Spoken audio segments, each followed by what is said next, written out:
around the whole stadium, bro, trying to get to gate 7. Whole damn stadium. Look at here. I don't know. They got a fascination with choo-choo trains or something. I don't know. Somebody got to explain to me what it is. See, look right there. Look, they got a choo-choo train tailgate going on. But it's choo-choo trains all over the place. Somebody inform me, man. What's going on in Louisville, Kentucky, and trains? I don't know. I'm not gonna act like I know. I don't know. But look, trains everywhere.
Switching gears, nigga wrist on every ear. No, you're right. Yeah, phone ain't got no.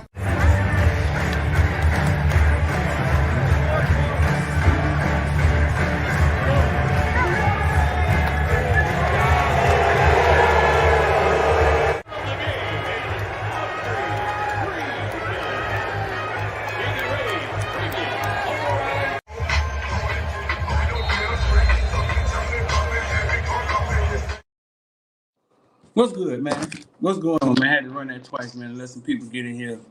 I'm going to get in here with some Villan talk today and get into this Louisville versus Miami game like we do every Sunday. I'm still in here in Kentucky, walking around looking at the Cracker Barrel.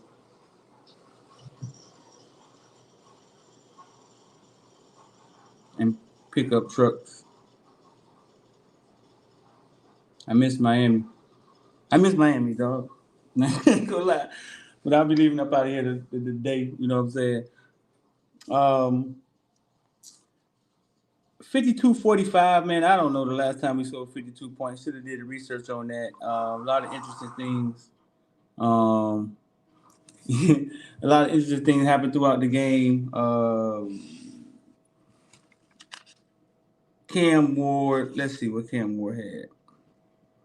Well, more interesting, Damian Martinez, 12 for 89, averaged 7 yards a carry, 1 touchdown, had a monster run at the end. I told y'all he was getting it together. I felt he was getting it together. In competition, the cream rise to the top. Some of these 80s motherfuckers. Some of these 80s quotes. The cream rise to the top. Jay-Z said competition bust pipes. He said something like that.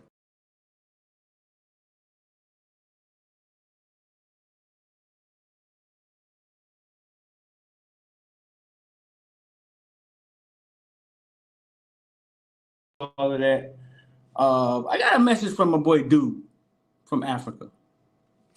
I got a message from Dude. And Dude says, straight out. This is how he talks. Straight out. Straight out. Tell your fans when they're sad and they're complaining about the defense and they're complaining about that. Tell your fans we hadn't had a Heisman Trophy winner since 1992.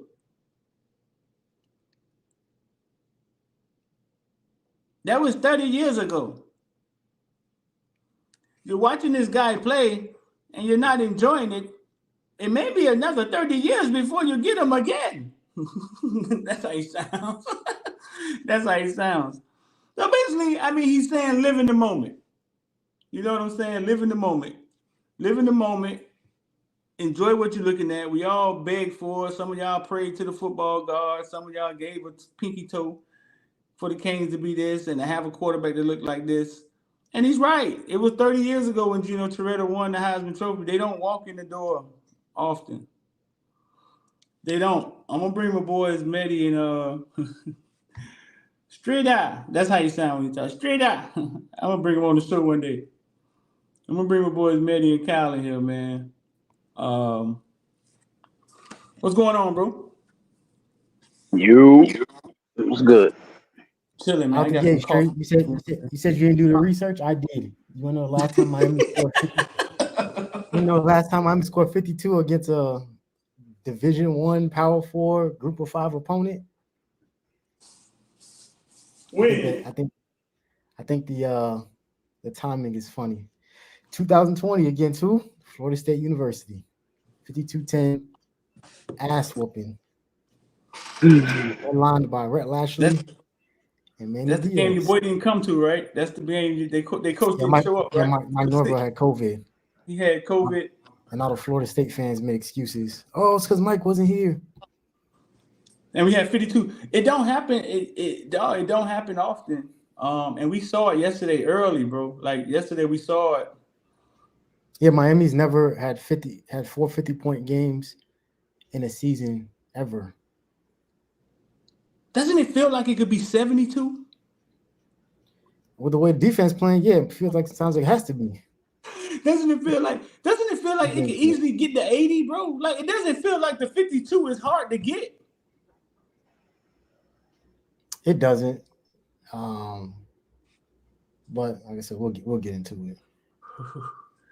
No, man, a lot of interesting things. Xavier Restrepo had a quiet 100 yards yesterday. I thought it was quiet. Mark Fletcher kind of caught the ball. Let's see. Xavier Sam Brown had a huge day. 4 targets. 3 catches. 125 yards. Huh? Yeah, 4 targets, 3 catches. Yeah, 125. Some nice catch and runs. I was right there when he started dancing in the end zone. I was right in front of him. He hit me up last night. Was like, man, send me that video, man. I was like, I got you, dog. Think about that, Street. You said Xavier Restrepo had a quiet 100. In route to possibly not possibly, it's gonna happen. It's a matter of when, not if. In his journey to become the most prolific UM receiver in the history of this program, I was on the sideline with Reggie Wayne yesterday and Lamar Thomas. Yeah, he had what we'll call a quiet 100-yard day. Quiet. Here's for everybody watching. Here's my wish list for this week. I would love nothing more than to run the score up to a point where you let Emory Williams come in and absolutely throttle the rest of that Florida State defense for what happened last year. That would be one of the greatest comeback stories. Not even Cam. Forget what Cam did. I would just love to see what he did. He put his body on the line last year and almost beat this Florida State team. I would love for him to come in there and just throw a minimum of 2 touchdowns in the second half with the game out of reach. Nothing will make me happier. What would the spread be? In the comment section, Kyle, Medi, what would the spread be? Florida State versus Miami. I already heard it. What? It's 19.5. Not enough. Now, granted, that's not saying much because the last time we had a double-digit lead like that, it was Cal, and we see how that shit went. So 19. I would drop down to 19 that fast. 19 and a half. I thought Florida State had answered their quarterback problems. Then their quarterback looked like he had COVID Friday night. Then the other backup had to come in.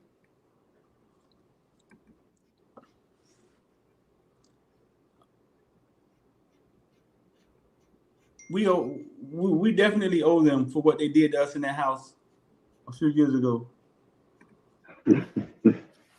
Definitely owe them, dog. For years ago, I'm talking about last year. That team should have lost. Well, we fought last year. Last year, that was a good game. That's the point. Yeah. 2 years ago, I get that. But last year, that team should have lost. That team, it's a large reason why people didn't believe in them when they faced a team that, and like I said, like they had a lot of games that should have been close. They had a lot of games that it was like, why is this team who was it? I think was it Boston College or Virginia? It was one of them games that was way too. I think it was Boston College. That was way too close. The Duke game was way too close. They should have lost that game, but the quarterback got knocked out. It was a lot of those games where it's like, hey, if one thing turns, and I hear some of the same narrative this year about Miami. Those people are bozos, but I mean, teach their own. I'm gonna tell you your opinion, but I think a lot of it is just they can see the writing on the wall, and then they go to the playoff and get throttled 66 to what, 66 to 6? Yeah. And it was like, see, told you, it wasn't really athletes, pissed down their leg, moment too big. And then it ended up kind of, bleeding into what we see now. You know what I'm saying? That kind of started the cycle of what we're now seeing. You know what I'm saying? So, but Miami, 27-20? That Miami should beat that team last year. They could have beat them with a freshman quarterback and JG3 had his best game of his career, I think, that night. That was epic. That was epic. That was epic. Rivalry stuff. I mean, we had no business being in that game. Emory wasn't playing well. Then he survives long enough to throw the big bomb. You know what I'm saying? To come up big. Epic rivalry stuff, bro. I mean, Taney started running the ball well. Jordan Travis started pressing in the second half, and we're going to talk about pressing in a minute and taking more chances. He seemed to be really close to the vest in the first half. Then he started pressing, taking more chances, and then guys made a few plays. We could have won that game. I remember talking to Ja'Cory Brown about it, and he was so ready to get in because he felt that there was a flaw in Florida State defense. You know what I'm saying? And he could see it. And he didn't get the call. We put in Medi Boy, TVD. And he came right in. Yep. He came right in. Pick City, baby. Let's get it. Tyler Van Vember, man. I remember. Tyler Van Vember. I need that same energy that Tyler Van Vember had. I need that for Brocktober next week. I need Brocktober on Saturday. That's what I need. The Brock that showed up at Duke that they lost to for the first time in program history. I need that energy. But I get this weird feeling that just how think they start him again? You think he start again? I don't know what they about to do, but I got this weird feeling that once again, like some reason, DJ Uyunglele gonna be healthy again. He gonna turn into a fucking running back. He just gonna run fucking. They basically gonna turn into a triple option. Every weird thing you think can happen is going to happen in this Florida State game, in my opinion. I'm walking around this hotel room this morning laughing because Ugadubi beat us before, dog. Yeah, Grant with a better team, but yeah. DJ Ungale actually beat us before. I was there live. He beat us handily. We and if you don't need a reason to come pack the rock, I'm trying to figure out a way to get down there. I am. To Tally? No, we in Miami Street. I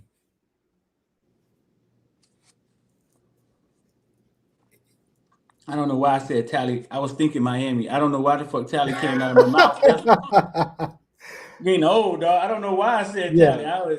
I was thinking Miami. I knew exactly what you were saying. Yeah, but if you need a reason to pack the rock, man, this is it, man. Because if we can make that place, the only thing I don't want to shoot out, right? Like Louisville, cool. They offense is prolific. They have a great play caller in Braum. I get it. But even then, that looked like a wounded animal. It looked like a team that, and Jay brought it up. Shout out to Jay White. Bringing up like, yeah, these dudes go for it. Last time I seen that happen, a wounded animal, Dan Mullen, who thought his job was in.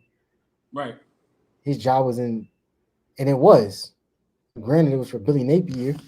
And long story short, he probably was the better option if they just stuck with him. But I definitely see a situation where, yeah, they seemed a little bit desperate. That fourth and what's called going for it. They went for it like a few times before. It seemed as if like, hey, we can't let Cam stay on this field. If we let Cam stay on this field, he's gonna blow us out. He's gonna kill. I don't know what they're gonna do. What could they do? Hold up. And you brought up something about packing it out. Give me a minute, man. I got a message for these people, man. Hold up, man. Give me a minute. Check it out. Listen, man. I'm in Kentucky, and I got a message. I got a message for y'all, and we're gonna screenshot this, screen record it, and pass it on. All the years that y'all have screenshotted Miami Hurricanes football stadium with the orange seats showing and nobody's there, and y'all thought it was so funny. Ha ha ha. People don't even come to their games. They don't even have alumni. They don't have their own stadium. Ha ha ha. Same shit that make you laugh. It's about to make your ass cry. And it's going to start Saturday. I want everybody in college football to pay attention to what Saturday looks like and what it sounds like and what it feels like in that stadium. The Miami Hurricanes have never been a good team in that stadium for 2 years straight.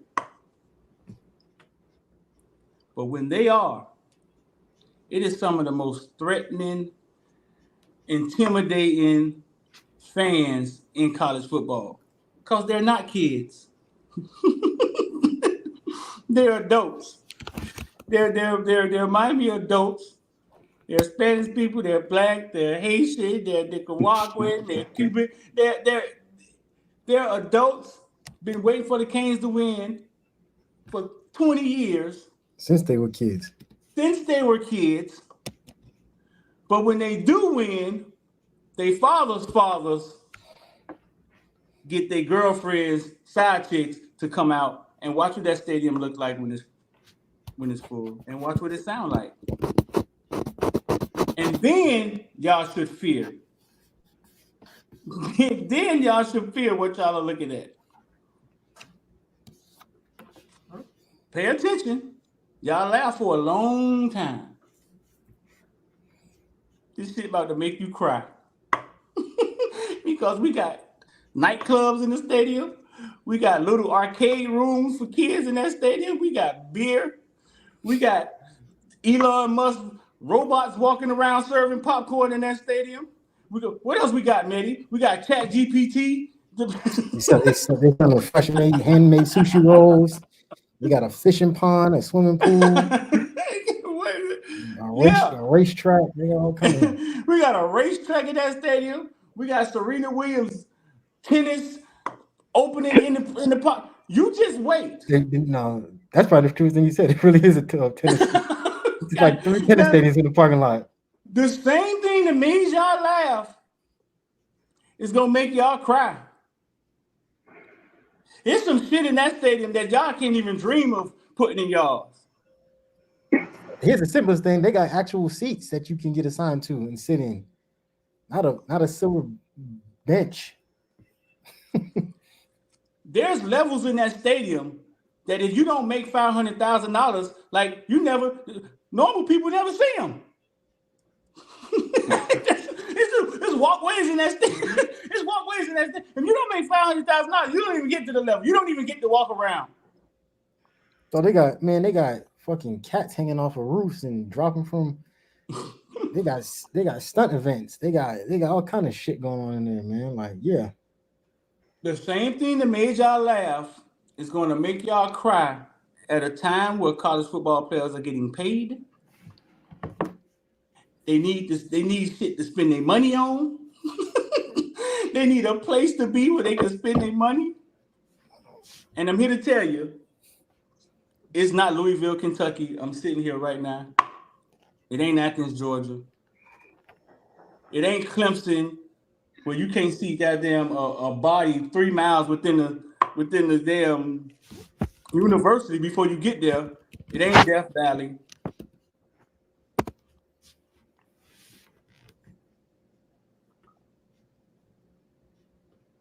It's going to be these big cities. It's period. Mm-hmm. They tired of riding around in Hellcats and Benzes and sticking out like sore thumbs. Come to Miami, where your Hellcat is a Honda Civic.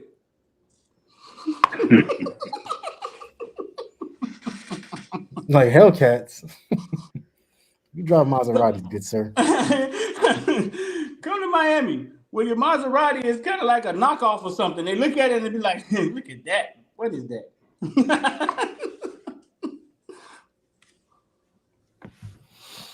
Yep.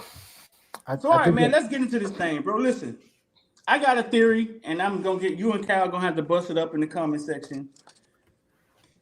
We all, first of all, we got the greatest quarterback in college football, and if y'all have watched them games yesterday, if it ain't clear he's the greatest and Shador's right there lingering around somewhere with him, then fuck it. Ewers got benched. Arch Manning came in. I'm not sure what the hell happened to him.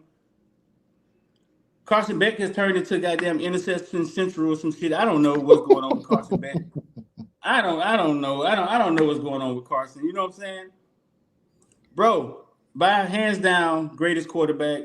Y'all enjoy it while you're here. We got maybe 8 games left. Who knows? He puts so much. First of all, 2 things. Our coaching staff, total respect for Brian Brom. So any crabbing, any crying about what you saw yesterday, it starts with Brom, their coach Brom, and him hunting coaches across the nation. He's feared in the coaching realms. Period. I've heard enough. I'm not talking about what he did to Miami last year. Just the coaches have dealt with him at different times, and he's feared. And offenses, when they play against us, they are pressing. They're pressing. They're taking shots because they know they have to score. I be wanting to tell the fans, every time the fans start throwing down to you and I'm walking by and they like, man, I be just want to walk up to them and tell them, y'all going to have to keep scoring. if y'all can't keep scoring, this shit ain't going to work out for y'all. So y'all going to have to keep scoring. The offense are taking shots, they're taking risk, and they're pressing our defense. And our defense is responding enough for us to be undefeated, but there seems to be some tackling issues and some other issues. Do y'all get a defensive pass because their offense is pressing? I can't. When I'm watching, like I really want to put in perspective like how bad that Cal team is. Like, and we allowed 38 points to that team. Yeah. Like that. I don't know, man. The only time they scored over 30 was against UC Davis, San Diego State, and us. I think when you tell a bunch of kids, hey man, it's balls to the wall this weekend. We pull it. We going deep in the playbook. We finna have fun, right? I think that's what happens. I think they go out there, they have fun, and they play out of their mind because they're playing a fun game. Street. What I'm saying is, their highest point total of the season was against us. They only scored 31 against San Diego State and UC Davis. UC Davis is a D7 school. Yeah, I mean, and they won 31-13. It was the only time game day showed up, and you trapped the other team into playing at 10 o'clock at night. The only time they had that on their side. And I get that, but at the same time, man, I just need to. I don't know. I need to know what it is that Guidry's seeing, because I don't see a team that's like getting better. I see them steadily regressing as the season goes on, and I don't think the teams are necessarily getting better. I said, shout out to everybody in the Discord. I watched that Florida team that we allowed 17 points to. Score 40 on the same Kentucky defense last night that stopped offensive guru Lane Kiffin. DJ Lagway went in there and Jaden Ball, who was that 2-2 freshman, and dismantled a team full of juniors and seniors at Kentucky. Right. Handedly. Kamani McClain out here getting pick sixes as a walk-on. In garbage time though, but shout out to Kamani McClain, bro. Bounce back. Listen. Fuck the garbage time. Take that back. I take that back. The stats Shout ain't out gonna to say all Kamani that. McClain, bro. Bounce the fuck back, little dude. That's it. Shout out to him. Bounce the fuck back. Obviously, you're talented. You know what I'm saying? Shout out to him. But go ahead. So I don't know. I just got to see. The people that are starting out there are not giving me the warm and fuzzy. I would expect a guy like De'Ani Hill, who played very well under Guidry, under Chevis Jackson at Marshall, to be one of the vocal leaders in that back end, right alongside a DP. And he has moments where he flashes, but they almost seem to be overwhelmed, like and overlooked by him simply making plays. And on the other side, you got Jadias Richard, who teams have figured out, man. If I can figure out how to get 7 and 25 on the same side of the field, the same 2/3 or the same third of the field, I like my chances as an OC. And they're exploiting it, and people keep doing it, and we're not doing anything to combat it or give them something else to think about. I just think that heading into this game, big rivalry game, I'm telling y'all, Hakeem Williams, Jaylen Brown, we remember Jaylen Brown for from his commitment day. You know what I'm saying? What was the big thing he did? Dropped the damn ball that was supposed to show where he was going to college. Goes to LSU for a year, ends up basically getting pushed out from the looks of it. Ends up going to Florida State. He's still dropping the ball. He's been in college for 2 seasons. Hakeem Williams. These dudes are going to turn into something different this weekend. All that. We watched them drop 2 wide open passes in their hands that would have possibly made that game more competitive. Just drop the shit. Perfect passes, everything. Right. They are going to wake up for this game. You think so? I know so. I'm telling you right now. Bookmark it, clip it, say whatever. Hakeem Williams going to play like the 5-star, the French 5-star he was. Jaylen Brown, they're going to turn to different people. And if you don't figure out how to contain them, you're going to give up another one of their highest season totals. They haven't scored over 16 points in a game this year. And I'm fearful that what we have on the field is going to allow that. And we can't just keep bailing us out. Because why? Their defensive line is going to wake up. Patrick Payton, Daryl Jackson, all these dudes are going to they're going to be, in their mind, they're going to be 5 stars. Why? Because Cam. And it's a rivalry game. I don't know why we acting like we haven't been watching this rivalry for how many years. Very rarely do we see a 52-10 blowout. And when we did, everybody made, it's because the head coach had COVID. That's why. Right. And I'm usually on that side with the rivalry game shit, but they look bad. I know. I saw them play decent in the first quarter the other day and still look bad. Y'all hear me say every week on this channel in the Discord that every team's our Super Bowl. Well, what do you think is going to happen when this team got nothing to lose at this point? I don't think they even have enough games to become bowl eligible. I have to do the math. Their season is defined by 2 games that's left on their schedule. This game and Florida. That's it. Hold on, give me a second. So if they don't get I'm not gonna say Mike Norvell's gonna get fired, but I do say that he's gonna get turned up if he don't beat one of these 2 teams. Some of them feel like, hey, Mario gonna run the score up on us.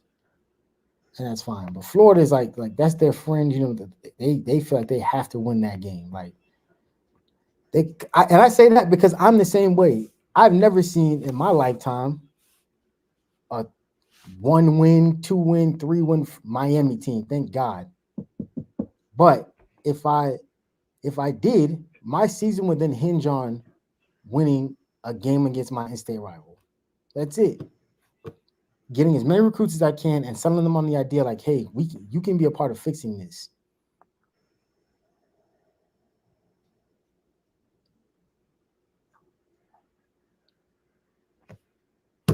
I'm just saying, they're gonna wake up for us. What's your thoughts, Kyle? The same. I'm looking at the comment section. I'm like, y'all, they say the same things every week. Screw this team, screw that team. We're gonna do this to that team. We're gonna do that to the team. And every week it keeps showing up that it don't work like that. These kids, now they get paid too. You know what I'm saying? And they got to get up for games, and they fighting for scholarships, and all that stuff is important to them too. So I understand the team being sorry and all that kind of stuff, but especially in the rivalry game, if y'all ain't watched college football all year, man, y'all seen Vanderbilt beat Alabama, and then somebody's gonna be like, "Well, Vanderbilt's not as good as not as bad as you think, bro." Vanderbilt was in a tussle last night with Ball State. Like, you know what I'm saying? Yes, they was in a tussle with Ball State. I don't know what the score ended up being, but I know Ball State was up 7-0. Then it was like 14-14 going into the half or something crazy like that. Like, bro, Ball State is one of the worst teams you can play. So, like, yeah, bro, these games you have to respect what's on the other side of you, dog. See? What the dog, fuck? Dog, you have to respect what's on the other side of you, especially today in college football.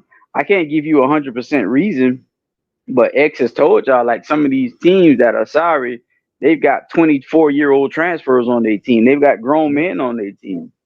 You know what I'm saying? So those things do come into play. So do I think we should wash Florida State? I definitely do. I think that team is so bad. But it wouldn't surprise me if 5 or 6 guys on that team have the game of their life, because it just tend to happen. I don't know how many weeks y'all want to see it. Like, y'all really think Louisville quarterback is that good?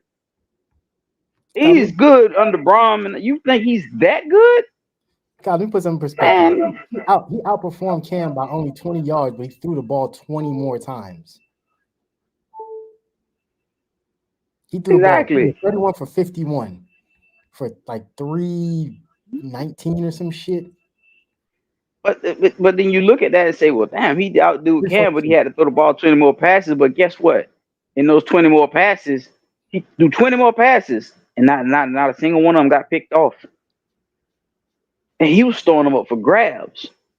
He was in the clutches of the defense. Like, I'm like, I know this is about to be an intentional ground. And nope, it's a man standing there, pop right into his hands. That dude would run out to his right and just throw the shit. He would just throw it up for like. Just throw it. In the past. And we ain't nowhere. Oh my gosh. That was so bad. But yeah, that dude is not that good. He's not. That's some stuff you expect to see from Cam Ward. But this dude, like, he was just closing his eyes and throwing it up before he took the sack. And they was just finding people. The ball was just finding people that was wide open. On top of and I just say all it.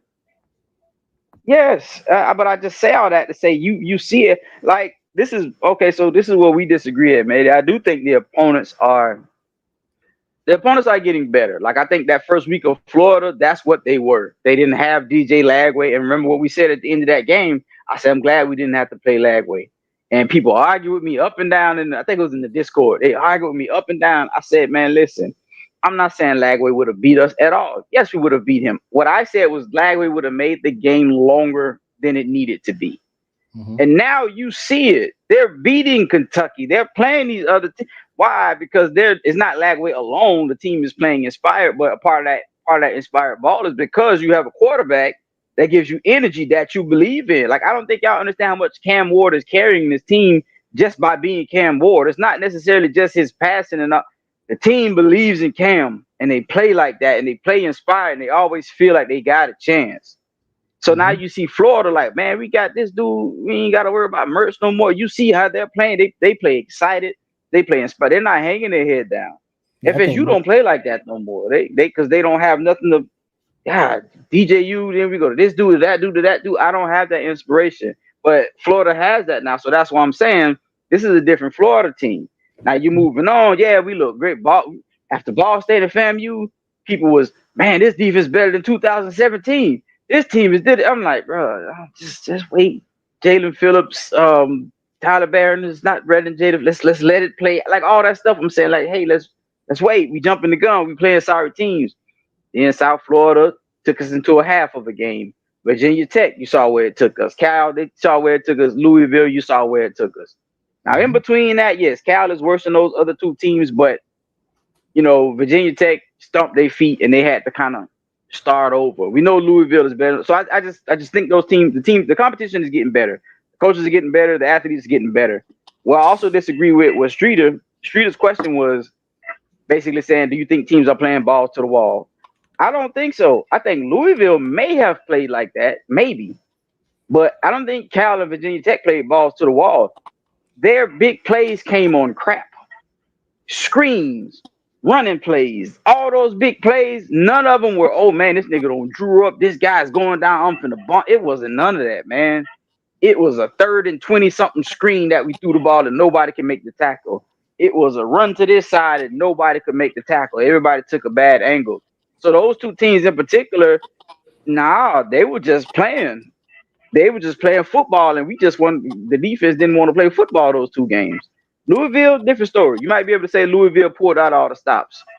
But it's also Louisville. Brom is just a very smart guy, dog. So I disagree with that part about, teams playing balls to the wall and nothing to lose, because I just have to look at Cal and Virginia Tech. You don't think Cal took some shots? That's not in their DNA? Not to my recollection, no. That's about They did. The stuff that they did. That was the tight. That was the. But that hold on. That was. Hold on. That was to the tight end. Your tight ends don't run deep. You could say he got a little bit past medium, but that's not him trying to bomb. The other play was De'Ani Hill and Jaden Harris having a miscommunication. That boy was wide open and we hit him. The play goes longer because we don't have the speed to track him down. So no, I really don't think that they just was bombing and bumping. Look at Cal. Cal scored on the play where it was 3rd and 25, and to them it's like, only thing we could do is run a screenplay and then punt the ball. They ran the screenplay and that bitch broke for a touchdown. So just my opinion, I really don't think. I haven't seen anything that was like crazy out there with those two teams, dog. They just playing football and the defenses decide not to play. How? My opinion. He stepped out for the record, but yeah. Yeah, so when you watched the game yesterday, right? We didn't start slow. We were up. It looked like we were about to go up 15 at one point in time, 2 scores. And they just kept. I thought they called it. Did they call a touchdown back that we got a field goal off of? Yeah. Oh, yeah, we did. That was that pick play. That was BS. That was a BS call. The first one. I think it was anyway. Yeah, the pick play. So with the defense, right? The defense makes plays also. The defense makes plays. They did yesterday. I don't think we would be 7-0. They make plays, and then they give up plays. I think they're giving up more than they make, though. That's the problem. Like, let's be clear. Popo don't get that touchdown, and we got to go to overtime. I don't think we win that game. I don't like Brian Brom in a short field in a shootout playing, back and forth football. My defense is not giving me confidence that they can pull that one out. Excuse me. So if Popo don't get that touchdown and we don't make that, because you said it, you were kind of, you didn't say it, but you were kind of emojiing what was happening in real time. Like, Mark Fletcher, we allowed that kickoff return. We had a 14-point lead. Yeah, it was 31-17 or something like that. Yeah, I thought we were going to get the goal back and then go up 31-14. We were up 31-17. And then that play after we scored, they immediately returned the kick back. We get the ball back, Mark Fletcher fumbles. 31 tight. Right. Like, those are the type of things that we can't be doing, especially when that game was for Miami to lose. And like I said, shout out to the refs getting that one holding call on the kick return right. Because, if not, like, and it's funny because the TV cut away, and I was like, how did they get backed up that far? And then they went back and showed it. But yeah, like, Dog, the defense also does make stops when we need them to make stops, dog. They made one crucial one yesterday too, but at the same time, They do. Like, it's not all bad, or I don't think we would be 7-0. I think a bad defense. Even frustrates the offense. it does, because you got to keep Right. going out there and bailing them out. Right. Not to mention the third phase, we're not talking about special teams, because that's the part that I think that's where 14 points went, in my opinion. Listen, y'all, dog, that is a bad defense. I think the frustration is the fact that we don't think we should be a bad defense. I don't think we should be a bad defense either, because it's simple stuff. It's mental errors. Most of it's mental errors. Not tackling is a mental error. You're not being fundamentally sound. Not getting to the ball is a mental. It's all mental errors. So that's why people get frustrated with you, because we shouldn't be that bad. But make no mistake about it, that is a bad defense, dog. You do not give up 45 points to the opposition and say, well, our defense, it is bad. And I can hear us saying, hey, the defense makes stops at the crucial times. Bro, not all the time. Louisville kept scoring yesterday. Like, the only thing they didn't do was get the onside kick at the end. Like, they scored again. Like, it was a turnstile. Like, the game should have been put away if we could have got, a couple of stops in a row. But we can't, just because we go out 5 times and we stop them once. That's not a crucial stop. Out of those 5 times, we couldn't stop them 2 or 3 times. Like, you're not going to stop them every time. But the fact that more often than not, these guys are scoring like 45. That's a lot. After giving up whatever y'all saying about Cal, whatever it is, you gave the points up to them. You know what I'm saying? And don't get me wrong, the offense had its faults in that game too, as well as Virginia Tech. But the matter of the fact is, you're giving up 35-40 on this game, 35-40 on that game, 40-45 on this game. I don't know. We can't sit here and argue that the defense is a good defense. You can't. I don't care what kind of hype, what kind of Super Bowl. I don't care if game day went to every game. You can't call that a good defense, bro, when you're giving up 40 again. Like, come on, man. We can't do that, bro. But we shouldn't be that bad. We should not be. It's all mental stuff. Street, do you think that this defense is playing the same caliber it did in Gainesville week 1?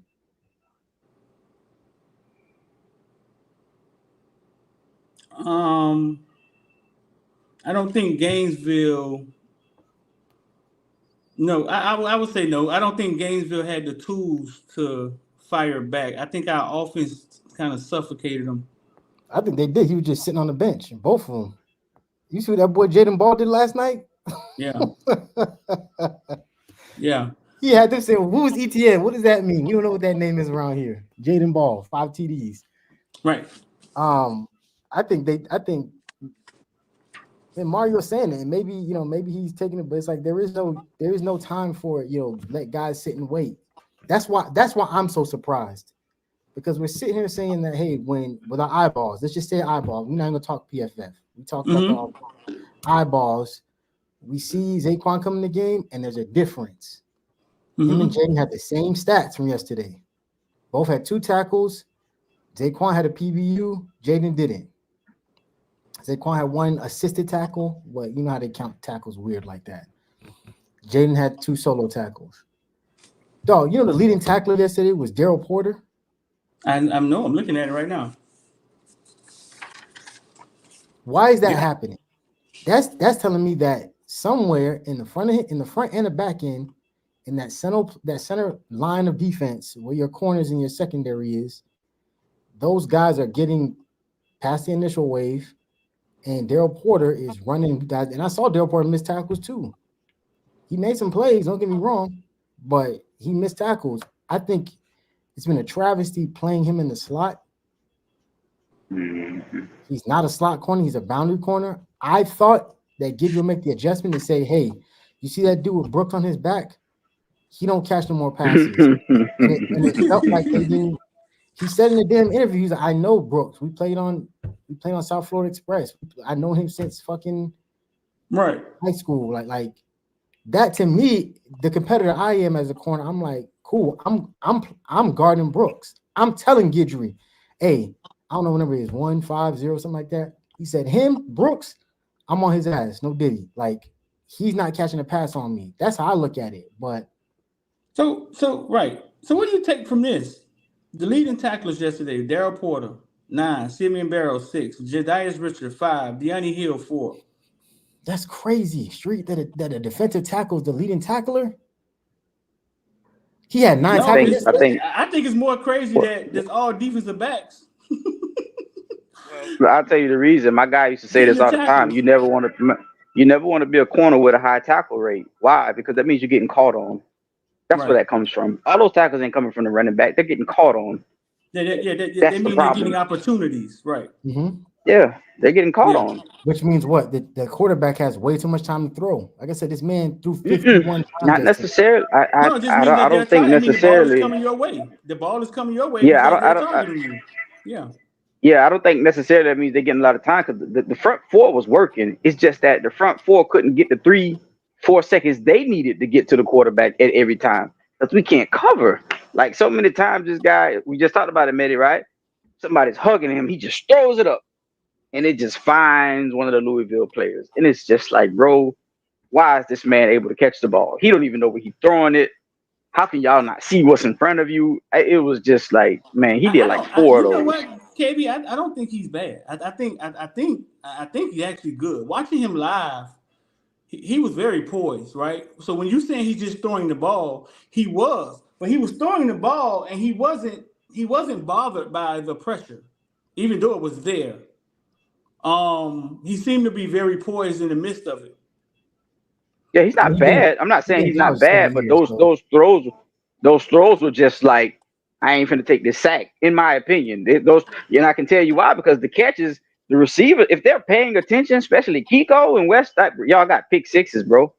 And I'm just trying to figure out how y'all not in place to get these balls. I don't understand it. Take some of those away. Yeah, someone in the comments said that the DB, Mish Powell, he leads the team with 3.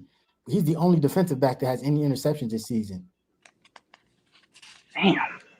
Every other interception is from D linemen and linebackers. That's not true. That's not true. Oh, my fault. Jaden Harris has 2. We got one on his back, and then he does. Yeah, my apologies. Everything else is defensive linemen and linebackers. That's crazy. We're still the national leader in picks, but and yeah, Street. I understand what you're saying. Like, what you're saying? You're saying we're the national leader in interceptions? Not national. We're one of the national leaders. Like we're in the top 5. I'm pretty sure. We get a lot. Like I said, we get a lot of time. That's why I'm siding with you when you say we get stops. They're just not coming as often as they should. And to Kyle's point, what Tyler Shuck was doing, living up to his last name, he was just shucking the ball up like, and his guy. And don't get me wrong, because I've seen Cam do the same thing, right? Like that one play that Isaiah Horton ran underneath it when it looked like he got tipped or something like that, and he ran underneath it. His receivers do a good job of bailing him out, which good receiving cores do, right? Like they go fight for the ball, they go find it, even when you don't have the best platform to throw from. But Brian Taylor says Miles Moody on here. That's crazy that a 7th string corner got more interceptions than Daryl Porter and De'Anni Hill. Granted, interceptions are kind of like for cornerbacks. It's kind of like, well, it kind of also says we're not throwing the ball at you. But then you said, so now if you got tackles though. Yeah, now if you got that many tackles. Yeah, something got to get it. You know what I'm saying? If they're throwing at you, you got them tackles. That means you're not getting to the ball in time to so Tyler Shaw, what does this tell y'all? In the comment section, Kyle, Medi. Tyler Shaw, 31 for 51. 342 yards, 4 touchdowns. That's bad because I think you stepped out when I told Kyle. Cam Moore basically had 20 less yards of production and threw the ball 20 less times for the same amount of touchdowns. But when the quarterback throws the ball 51 times, that's a problem. Right. I mean, like I said, I think it's over 50%.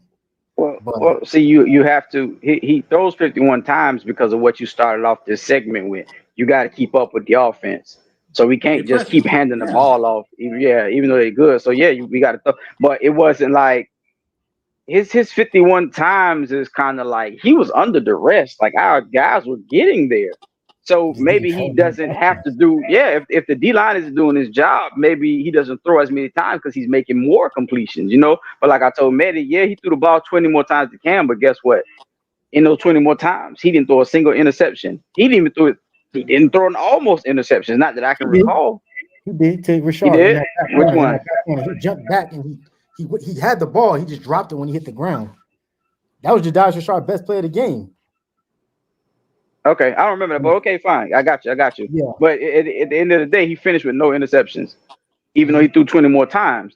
So, like, to me, that still signals a differential problem that you allow this man to throw the ball 50 times with not a maximum amount, not a large amount of negative plays. The negative plays he did were sacks, no interceptions, no, you know what I'm saying? I'm just like, come on, man, it's got to be That's better. And okay. I'm not saying he's sorry, No, he's not sorry. He's but not sorry. He's not actually he could play, Cal. I know But he he can. I'm a he's whole not soul. sorry. Sure, he been So listen. So involved wait up 1 7 second, years. Matty. Let's go back to Cal. Fernando Mendoza, 11 for 22, 285 yards, a touchdown. They rushed for 73 yards.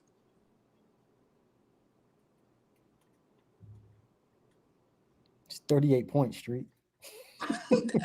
Dog, but listen, But right? It did. It what equaled was his? 38 points. But How many think about passes? Again? 11 for 22, bro. 50%. That's terrible. 285 yards, 2 touchdowns, and an Mm-hmm. interception. They rushed for 73 yards. They had 38 points. All right. And that's why That I don't said, sound like Preston Street. yeah, that's why I That said, don't No, sound that like don't sound Preston. like Preston. That sound like they got shut down. But we saw the game. Mm. yeah, Mm-hmm. and that's what I was saying. To Kyle's point, Kyle's like, I said, everything they were doing was off character for them. Like they were running a bunch of trick plays and design rollouts, and we're not going to let your defensive line to you. Every offensive coordinator in America should be thinking that when Miami comes to town. Like, we're not just going to let their D line do what they want on us. Like, Dog, I think the missed tackles, bad angles has to get better, and then I think the defense looks better. Because what I'm telling y'all these stats for a reason.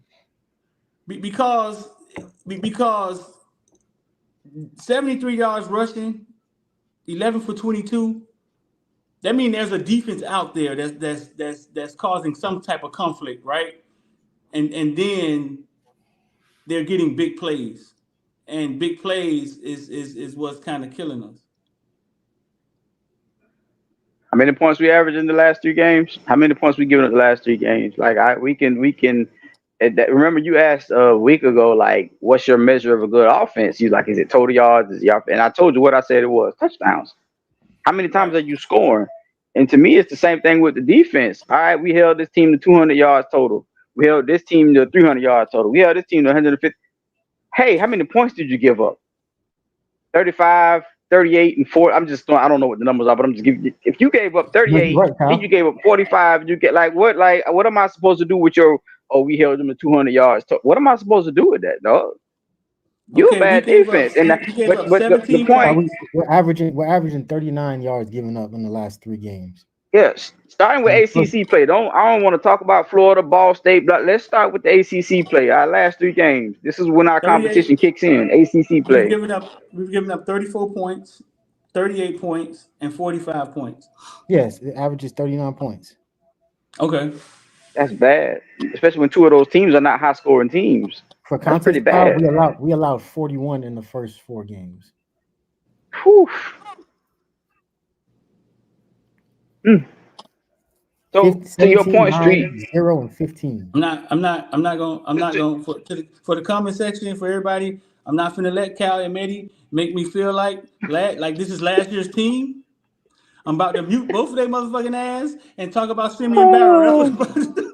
Hold on, before you mute, but this is my whole point. Because people like to take in what I'm saying and they don't like to understand what I'm saying. To your point, you're talking about, the yardage that we held them to and all that kind of stuff. And to my point, I'm talking about what you're giving up. Yes, there is a defense in there. So my point is, the reason why people are frustrated is because we know there's a defense in there. We should not be that bad. Yeah. But what you are is what you are. Right now, you are a bad defense, and all of it, every last bit of it stems from mental lapses. Every last bit of it. Not being in place, missing tackles, Jaden Harris in these damn angles, all of it is just mental mistakes. We have personnel, may not be the best in certain places, but just do the simple things. Your job, break down and tackle. Virginia Tech doesn't get that if Austin doesn't have, I don't know what kind of game he had that day. This man missed like 3 sacks, bro. If against Cal, if Jaden Harris does this every game, but if he just takes the right angle, bro, and stops some of these big plays from becoming touchdowns or bigger plays, you're taking away probably 14 points each game. You know what I'm saying? It's just all the mental lapses. So that's why I don't want to sit here. Oh, we 7-0. We said, man, y'all stop, bro. We ain't gonna continue being undefeated playing like this on defense. Those things have to change and get fixed. And it all just starts right here, bro. It ain't personnel.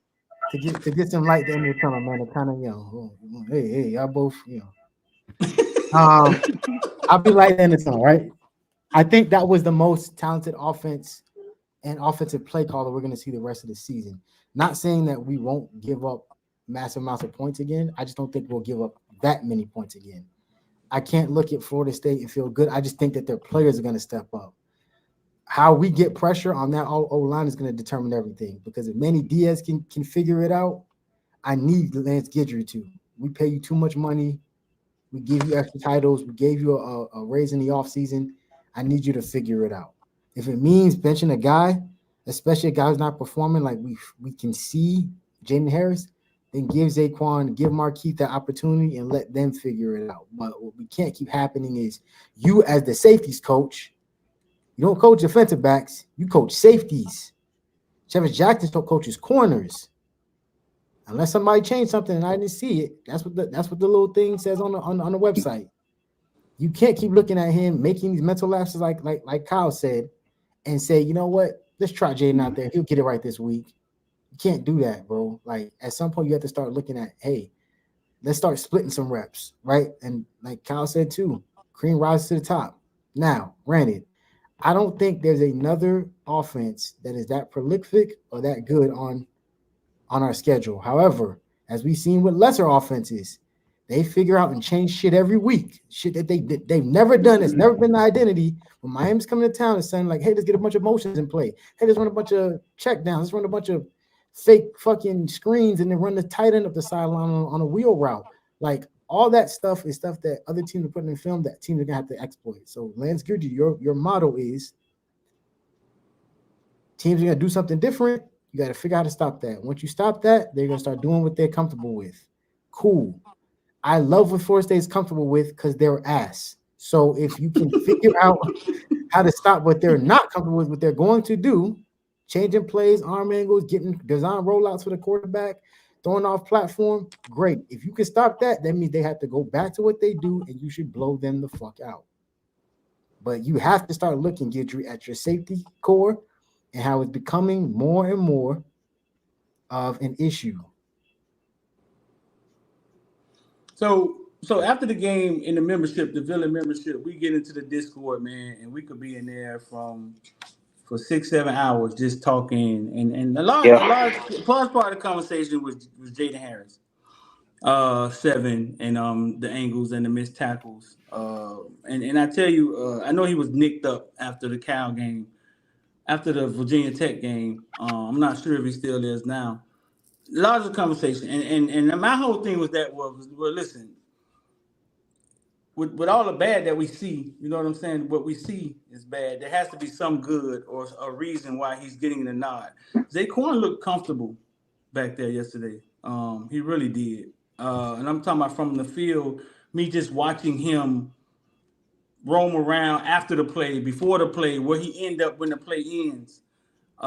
He looks real comfortable, and I know he could play. He could play football. He'll get his turn.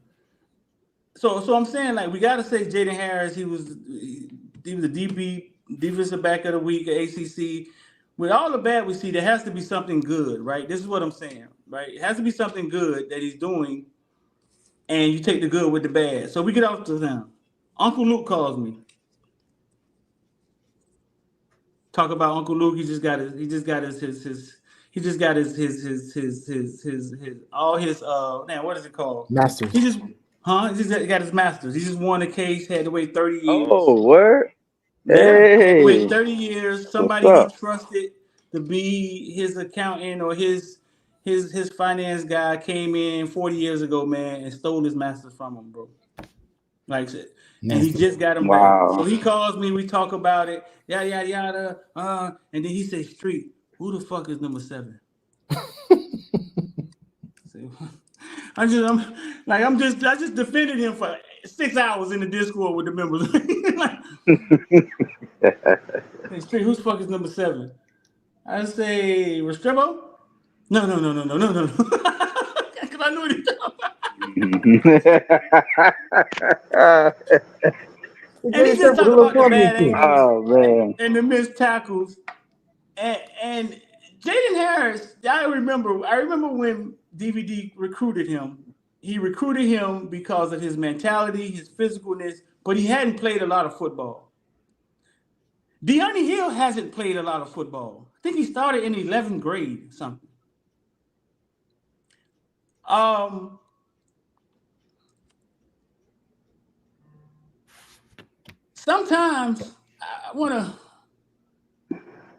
Sometimes you gotta manage your roster, right? Before you blow it up. Hey, the villains, them dudes in the comments stupid. That dude say we can tell. Hey, sometimes you gotta manage your roster before you blow it up. God damn it. Cam is back number 1 in the Heisman contention. Of course, he better be. No, last time that happened, you know what happened? Motherfucker threw 2 picks and had a fumble against Virginia Tech. Bro, Travis Hunter did not play yesterday. I think he played the first half. Hurt again. I think it's selling. He always hurt. It's selling away for Travis. Yeah, I think he played the first quarter or something like that. So I think it's selling away for Travis. And Ashton Genty is a running back. Like it could go bad for him too, even though he looks durable. Oh, hey, look, T Money say we top 5 in the. I'm surprised. I thought we were gonna stay at 6. So who behind us? Texas? I don't know.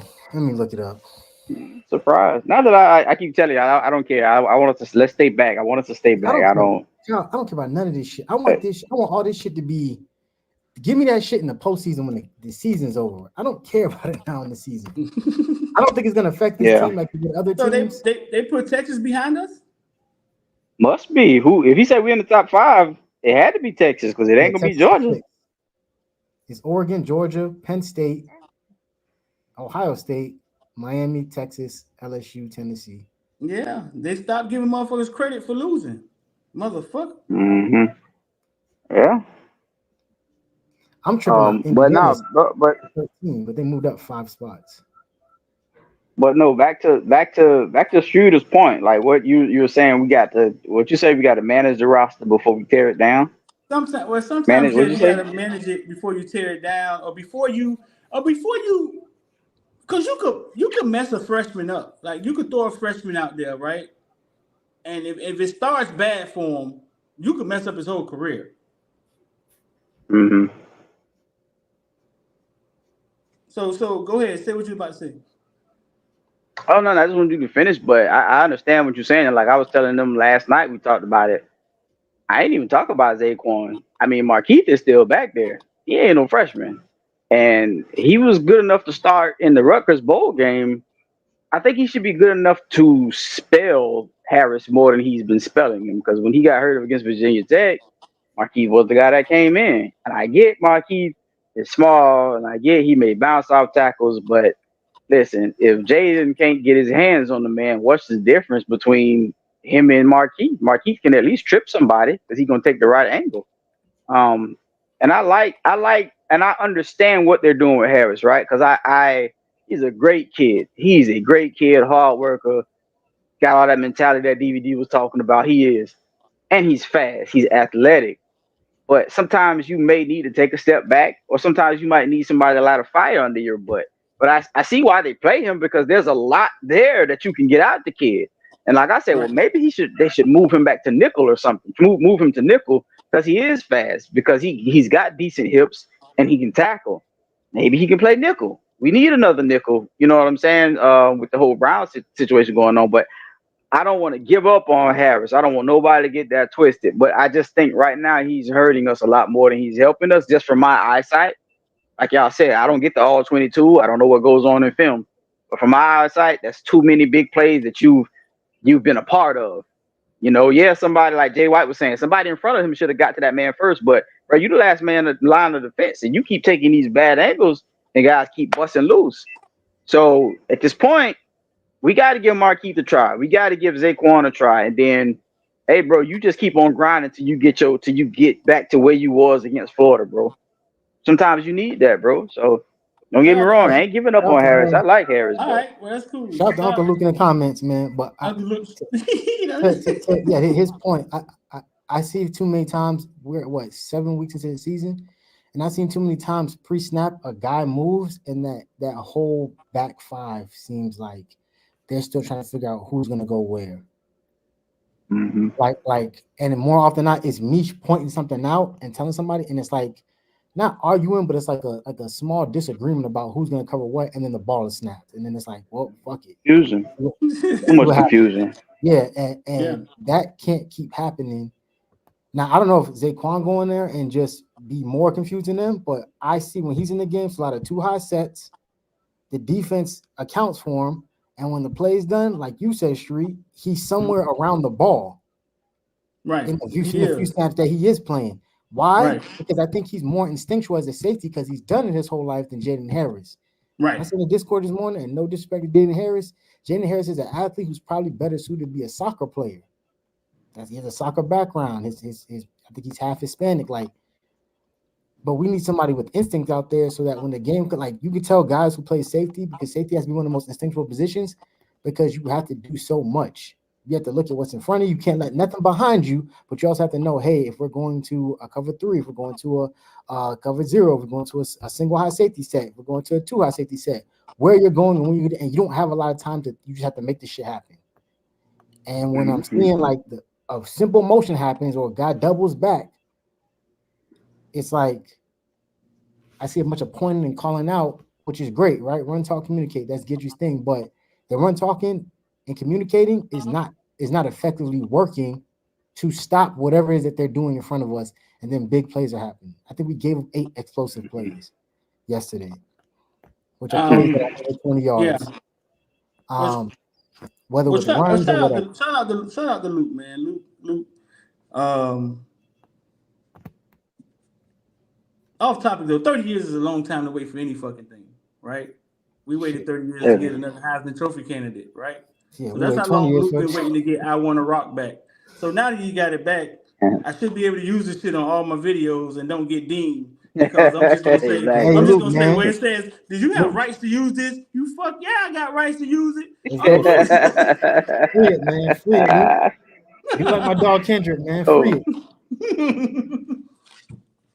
So, but what he was saying about it is, bro. Hey, Luke, congratulations on that, bro. Because you know, I mean, there's a lot of people out there still fighting for theirs and ain't gonna never get theirs. Some died without theirs, bro. So, shit, big props, bro. Luke is Luke, man.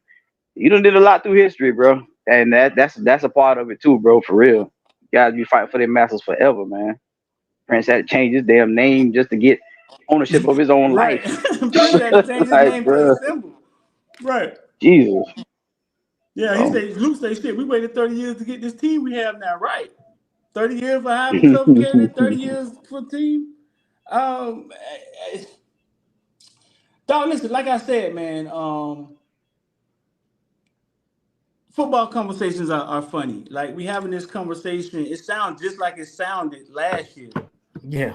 When we were talking about TVD, it's almost like we all need to go to therapy and talk to a motherfucking therapist and try to figure out how to have positive conversations. So if in the comment section it feels like we're crying about a 7-0 team, I'm sorry. Dudes were raised hard. All they know is negativity, and that's what they gravitate to. Okay. Oh, Simeon that's Barrow, he funny. playing out his goddamn mind. Cam He Ward is. playing out his goddamn mind. Damian Martinez has finally arrived. Sam Brown was doing pirouettes in their fucking defensive backfield yesterday. Ooh, shout out to Sweet Baby Brown.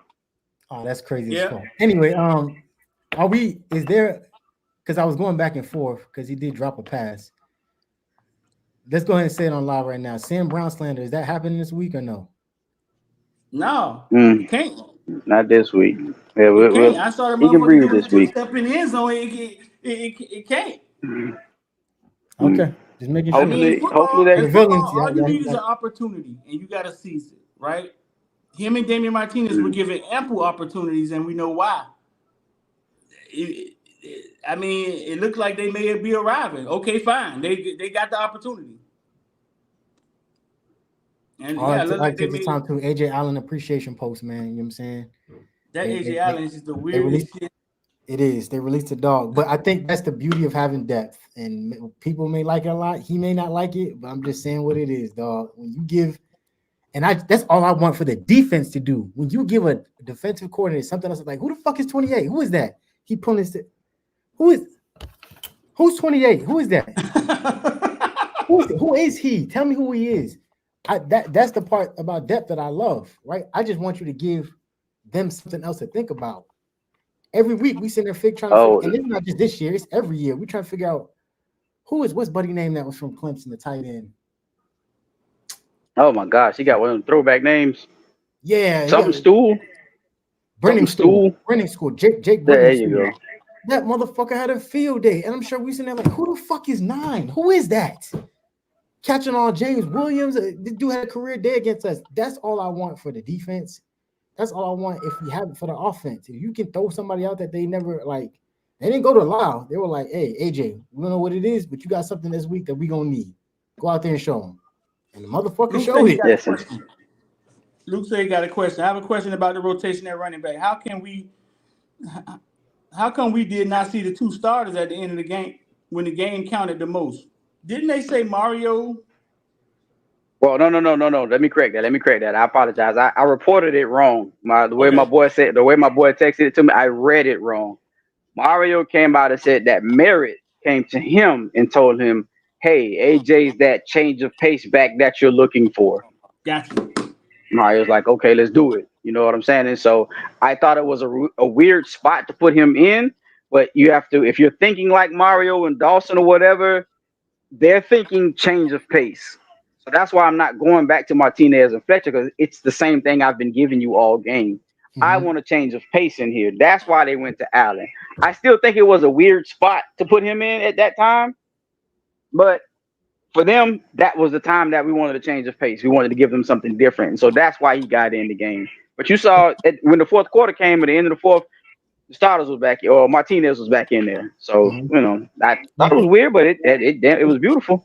They tried the same thing with us. You see what happened? And I keep seeing this weird trend.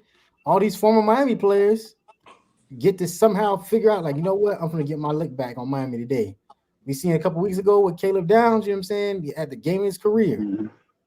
You see it yesterday with Don Chaney. You know what I'm saying? Don Chaney decides to come out. I think he had half a football field of offense. He had 28 on the ground and a 19-yard reception. So what the fuck was this when you were here, Don Chaney? You know what I'm saying? I mean, he showed against Florida State last year, but it seemed like a lot of these guys keep coming out and figuring out. And I think what AJ Allen brought was a scat back with the ability to drop his shoulder, a low center of gravity, but can also hit the hole with conviction and make guys miss in space. What Fletcher, Martinez, and they are bigger center of gravity because they're bigger backs, 6 foot plus, that will drop their shoulder and run through you. But I don't know if they have the same. Someone said it, wiggle is the term, as Mark Fletcher feel. Like when you saw Damian run his shit, he was dragging people. Like 3-4 guys are trying to pull him down. He's just running with conviction, right? And it wasn't even a bunch of people just pushing him from behind. That was all his own self-will. When you see AJ Allen, he's going to hit that hole. He's going to run through a guy's chest. But when he runs, there's a level that he's going to hit that Mark Fletcher and Dave Martinez don't necessarily hit. Chris Johnson doesn't have the ability to hit a guy in the hole. And Chris Johnson's a guy that's going to get wiggle on being in space. That's why they flex him out the way they do. So like I said, everyone running back comes to the room. If you watch the preseason stuff, you watch the stuff, the cinematic stuff they were shooting in the spring game and all that stuff in the beginning of the season. Mary said, hey, y'all need to bounce off each other. He's like, it's going to be your turn and your turn and your turn and your turn. And that's what we needed. Like, they all bring something different to that table. Shout out the dude from Africa, man. Dude say, I have just been stunned at the doom and gloom despite. Let me say it in his voice. Straight up. I've just been stunned at the doom and gloom despite Miami is 7-0. This is sports, though. Like, this is what y'all got to understand. This is sports. Number one, you can compartmentalize conversations. The conversations can be different about the same team. That's number one. And number two, for those of us that played it and all that kind of stuff, understand we see what's coming. That's why we talk about the defense. But we can be happy at the offense and still criticize the defense and still enjoy being 7. And I don't understand why people don't get that. It's like we 7-0. But if we start talking about the defense, should we be clapping, saying, boy, our defense gave up 45? Like, what the fuck? Like, nobody's going to be happy about that. Like, I don't understand why people don't understand that, bro. You can talk about it. It's like getting married to a nice woman, the woman of your life, and every day sitting on the stoop thinking about the day that she divorced you. Not necessarily. It's like sitting there saying, "Man, I love this girl," but boy, that's like you calling Mary and say, "Dog, boy, this bitch cannot." You didn't even go through the marriage. You just know one day she gonna divorce you, and you just worry about it every day. That's well, okay, no, the equivalent would be like you got married and now she coming home late every night. She smelled like a different thing every time she come home. You're worried, like, hey man, hold on now, if I don't. I don't figure something out. Or, hey, my finances are starting to drop. And I'm like, bitch, if I go broke, this bitch gonna leave me. That's what it is. It's like, so it's not necessarily worry. It's just like we know we have something to fix. And so we talk about it. Like, I don't see how you can sit and have a whole conversation and just, we only gonna talk about the offense and that's gonna be great. Like, we've been up here for an hour 19, Matty. Let me get and we've only talked about Now, let me get IOD Squad on real quick. We did not change the pace. We did not AJ Allen our conversation at all. Yeah, we got to get better at this. We were just doing it. Hey, that's on you and dude. We just was doing it. That's on you and dude. In business, you gotta understand. We call this risk analysis, right? Like, yeah, you see your profits, you see your gains, but at the same time, you have to look at like, where's the market gonna change up? Where am I gonna possibly lose money if X, Y, or Z happens? And if you don't do that, that's piss poor planning. Like, it just is. And you have to be able to look at like, okay, hey, in the future, where could this come back to haunt us? Averaging 39 points a game on defense over the last 4 games, between defense, special teams, whatever the case may be. It's not a trend that you want to head to. You know what I'm saying? You got to figure out how to clamp it down. You had a whole bye week, and I'm gonna shift topics in a second because I think we need to be a little more positive about something for a second. But we had a bye week to prepare, but what we saw come out didn't seem like a progression or a step back in the right direction. It seemed like we stayed in the same place or possibly regressed. But with that being said, I want to point out this is the first time in 8 years Miami has won a game after the bye week.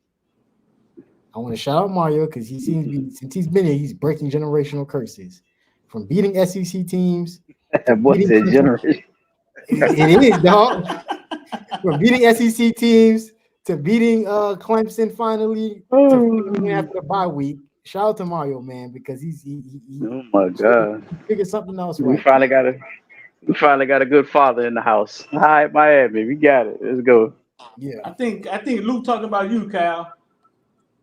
What did he say? If I close my eyes, yeah, y'all sound the same on the phone.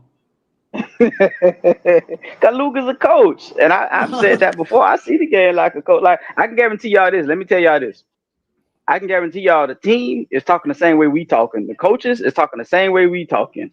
They're trying to fix what they got to fix. You know what I'm saying? Y'all, when they asked Cam Ward how he been doing this, he said mid. I wouldn't have said that, but when we got on here and we were talking about him holding the ball and his stupid interceptions and stuff, people were like, y'all nitpicking, yada yada yada. And that man is sitting here saying, "Man, I know I've been playing mid." So we not saying nothing that these guys aren't saying. It's just, I mean, I'm sorry, dog. We can't just sit up here and just like clap our hands for an hour and then log off, bro. It's nuances. We talk about this. We talk about sports. I don't know what y'all want me to say other than that, bro. Y'all just gonna be mad. So spoke to Cam Ward fam yesterday, and they say he feels he's never played a good game. I love it. And I'll talk to y'all in the Discord in the membership about everything else we talked about. Man, had an awesome quote on why Cam came to Miami. We'll talk about that in the membership. But he said he feel he never played a good game. His dad said it got to a point where he stopped being hard dad, right? He couldn't be hard dad because he was hard on himself than dad could ever be. So he just started giving him marshmallows and shit. Hey son, you made a good throw in the fourth quarter. You remember that throw? Perfect, bro. And Cam over there mad and shit. Like, man, but I miss Dante and man, open the door, open the window, damn. I'm just gonna jump out, man. No. Yeah, he said he couldn't be hard enough on him. He was so hard on himself. And I just told him. I think all the great ones are like that. They're never satisfied. Yeah. If you watch any of the great, they're never satisfied. The greats don't get that. Kobe, Tom, if you want to call him that. Nick Saban, like, if you're satisfied, you're comfortable, and that's how you get your ass beat. That's it. Mike Tyson used to fight like, I'm not going back to Brownsville, Brooklyn. Y'all got me fucked up. If you think I'm going back there, I will kill you in this ring before I go back there. I don't know if he still got that mindset now at 50 and boxing. Don't seem like it. But I know what person did to him, but he came out a well-rounded guy. It was therapy. That boy went a lot of therapy. Did he become Muslim in prison or something like that? And yeah, he became. He did. That didn't last too long. The Muslims stole money from him. But Mike went through a lot of therapy. You could tell by the way he speaks. He tries to psychoanalyze everybody he talks to, bro. You could just tell. He has a lot of therapeutic rhetoric that comes out of his mouth, bro. And at least it's sticking. It made him a better man, I think. So. I think, and that's kind of. Have we ever seen that before? Have we ever seen somebody go from a killer? No, and that's who we thought you wouldn't speak to in the mall if you walk past him. Black shoes, black shorts, Mike. And then he just starts communicating and being funny, and I've never seen that before. Because I think that's what he wanted. I think that's what he always wanted. Like Mike is, I don't know if Luke ever knows Mike, but I wish he could speak on it. But like you would hear people from back in the day talk about that Mike and be like, like Mike, man, you remember that time you gave my mom your Rolls Royce? He's like, I don't know, I gave away a lot of Rolls Royces. He was like, yeah, it was this, that, and the third. You have a lot of those stories when he was that Mike. So he always wanted to be, I think, what he is now. It's just that so many people were hurting him, stealing from him. And it just took a while to get there, bro. So I think he wanted to be who he is now. Yeah. He told a story about giving. Damn. Yeah, I heard he bought a girl like at a car dealership. He was buying a car. He thought she was attractive. He spent a night with her, and then he bought her a car the next day. He told her, if you spend a night with me, I'll buy this $400,000 car. Spent the night with the girl and gave her the keys to the car to take home. He got a lot of those stories, dog. He said, I gave away a lot of cars. He's like, man, I don't remember which car you're talking about. He said it all the time. And the fact that he's still rich and successful is the crazy part, because you hear stories like that, and them people aren't doing well anymore. So, but he had his moments. I think he had his moments, but I think he reinvented himself, and I think his brand lasted the test of time, and people still today talk to him. You know what Mike is like? Mike is like, we have these people that come along, right? These people that, despite all their flaws and how they are, we see how genuine they are. And we say, like, I would hang out with him. I think, like, that's what women, I don't like her, but that's what women like about Cardi B. they feel like she's real and I would chill with her, blah, blah, blah. It's, you know, past all the fashion and yada, yada, yada. It's something they liked about her just as a person when she was on those reality shows. Mike is that type of guy, like, especially to a lot of us and where we grew up, Mike is that guy that's the guy we like. You know what I'm saying? That's the guy who I would like to sit and talk out and hang out with. That's the guy I know that if he came to my hood, that we'd vibe. Mike is just, you know, one of those type of guys. And I think that love for him, you know, from the regular people, from the average people, is what carried him on. It's a lot of people that's, you know, like that. The average people, you know, just feel something when they hear from that person or whatever. So Mike just got a lot of love in you know, in the world. So LMV say, yeah, I think I can get a key. Don't skip the shift you got to put in, LMV.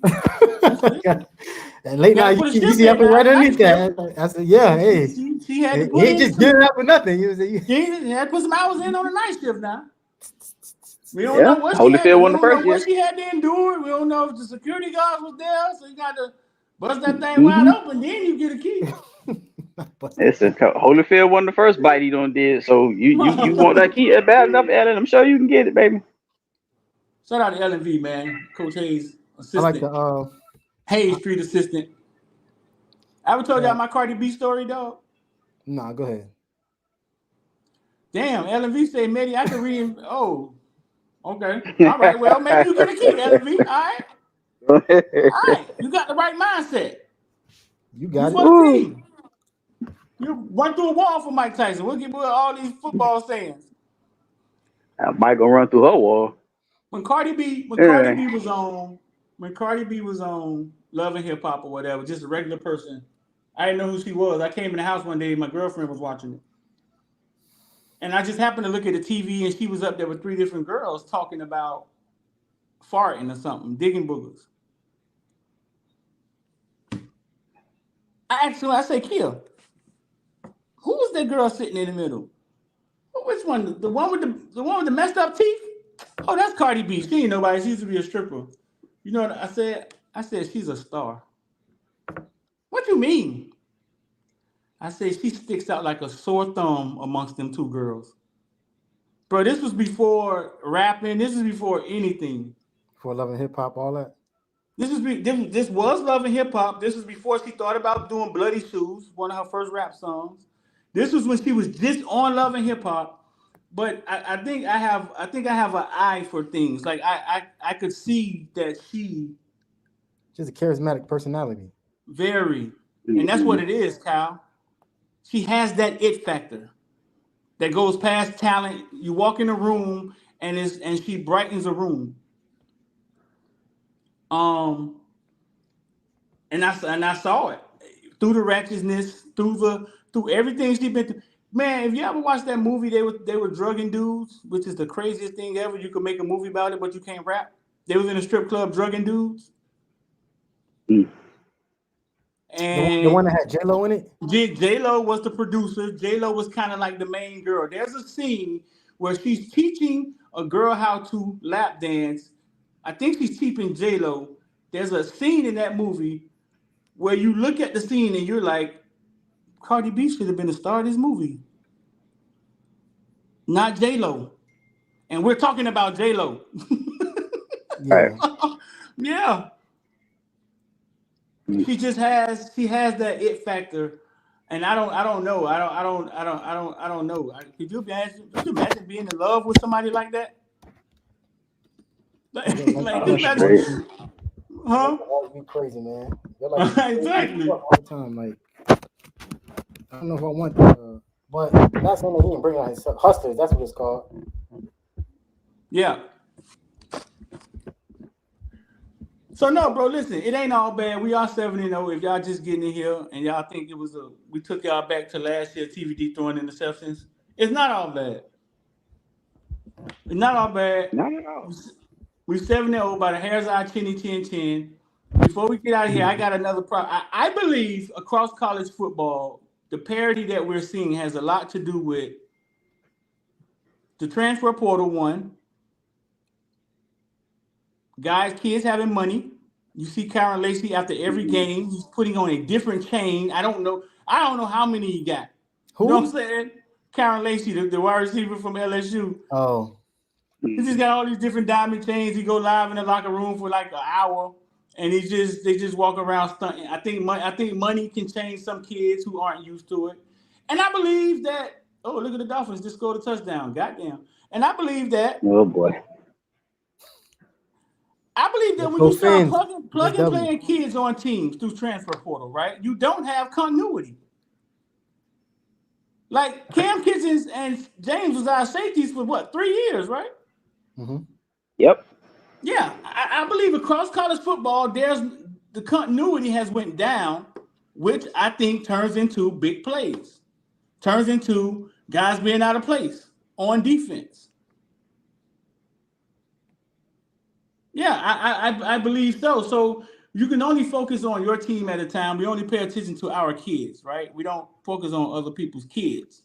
But from the outside looking in, it always looks like other people's kids are better than our kids. And we don't know little Timmy over there pissing the bed every night.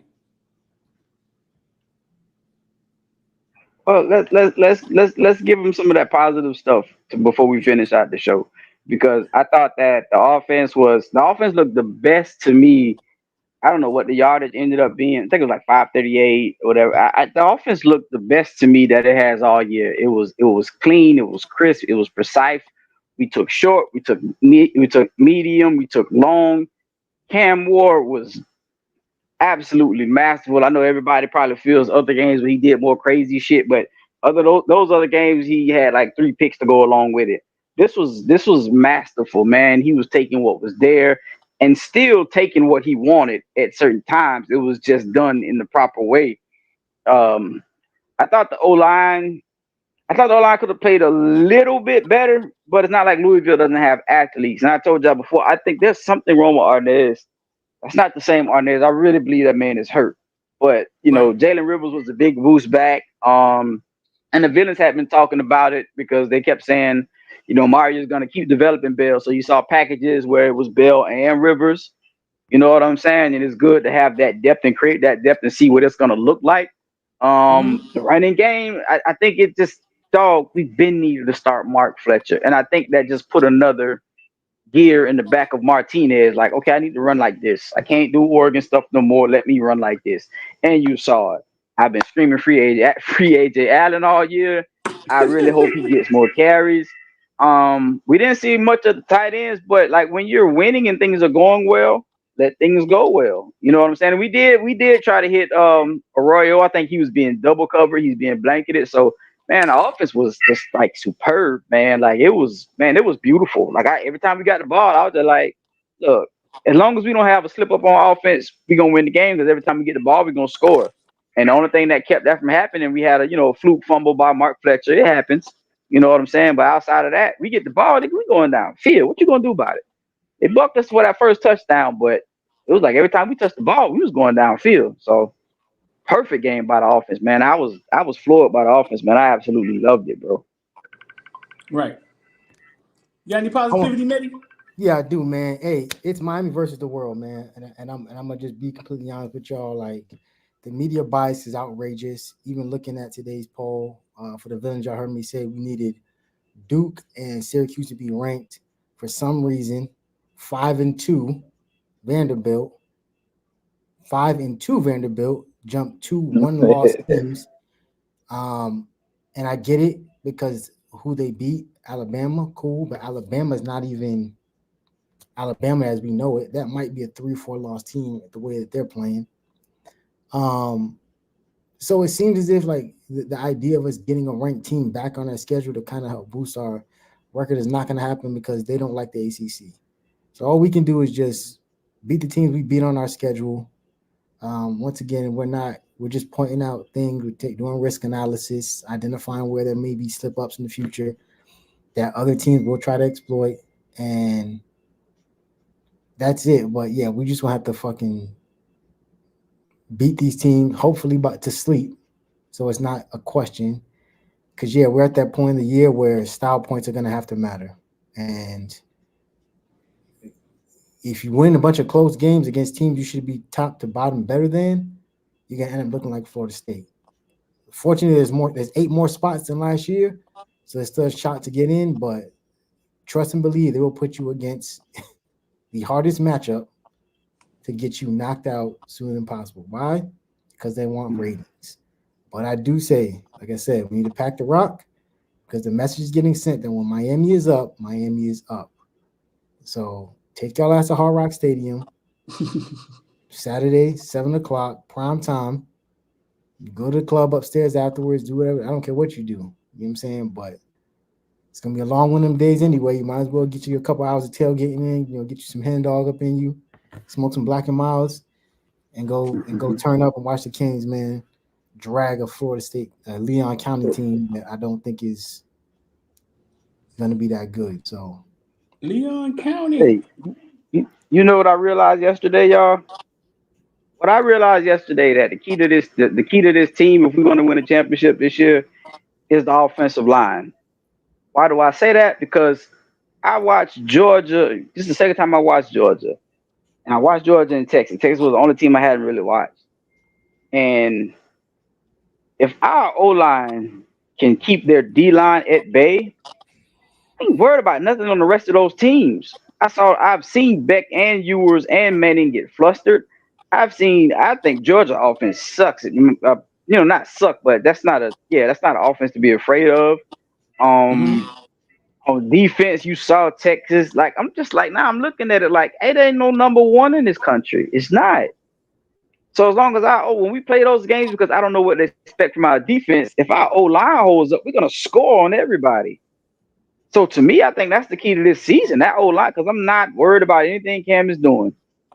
So if that O-line holds up, man, we can run it up on anybody in the country, man. Because I'm watching those other teams, and I'm just like, they good and all that. I'm not saying that, but this ain't no old Alabama. This ain't no old Georgia. Hey, we can run with anybody, man. After yesterday, that's what I strongly believe, man.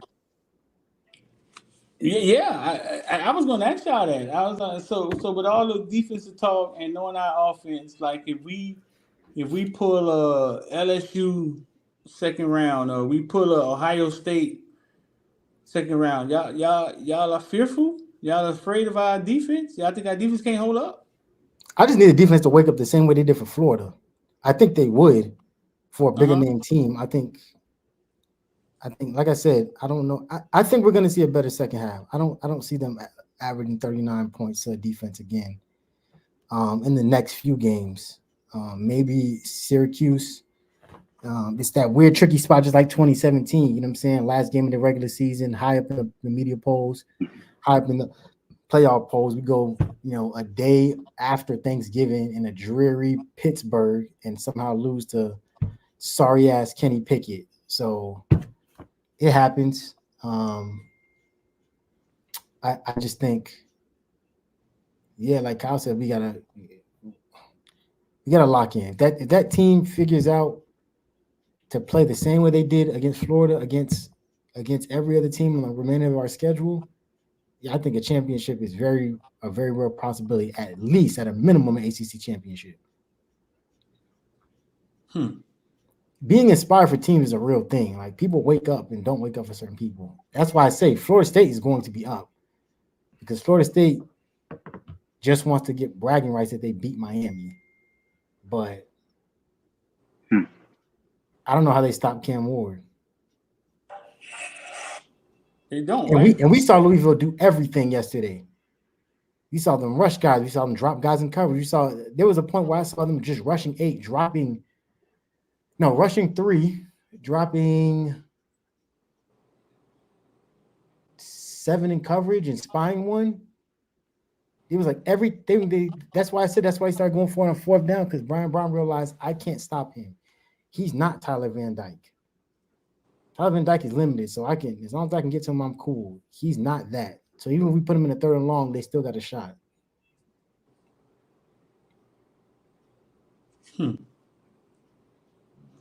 So at least we found some positivity. Yeah, like I said, as long as we keep it, it's Miami against the world, man. Like, I keep trying to depend on the ACC. They're doing their job for the most part, but the fucking media posters aren't going to help them. I think this is the last week before we go into, but Thursday night should be the first college football playoff, or Tuesday should be the first college football playoff poll, right? Yeah, it's coming soon. It's either Tuesday or next week. So in a week, none of this shit will matter. But like I said, that'll be the first time we're ever in those conversations. No, we were in 2017. We were number 2 in 2017 until we played Pitt, and we dropped like a fucking. And they had that system.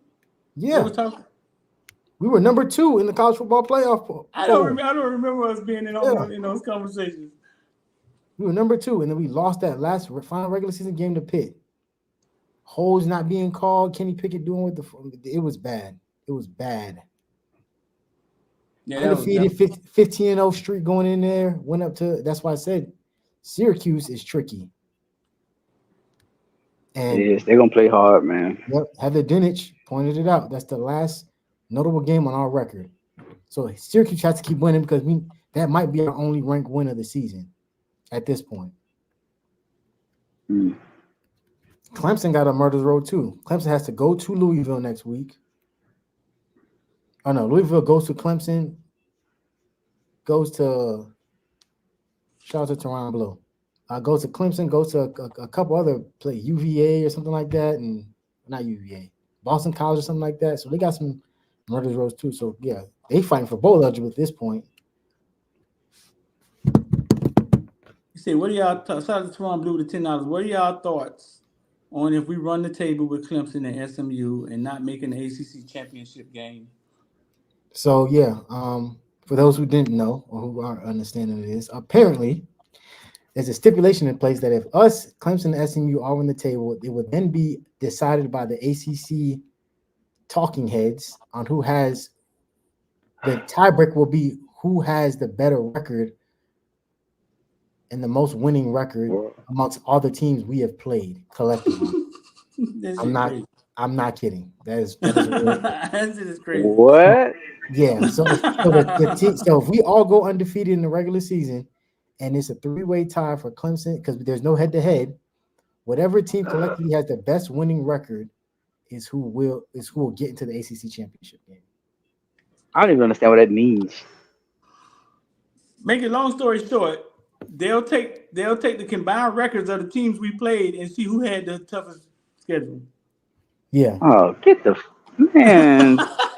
so there's a possibility that Miami can go 12-0 in the regular season and still not make the ACC championship. That would be the dumbest. They will make the playoff. But then we have to play first round, right? Correct. And Juan pointed out, we're now rooting for Virginia Tech. And like I said, in what's called, this is not going to happen. I don't see Manny pulling it off. But we're rooting for the Fighting Diaz's this coming week on primetime against SMU.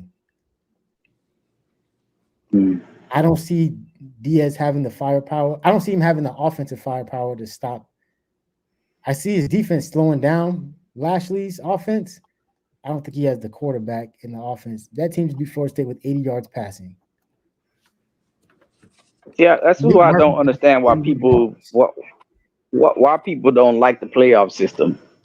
I don't understand why people don't like it because outside of playoff system, you have other stupid stuff going on like this. Like this should never be a thing. This is the dumbest. That's so stupid, bro.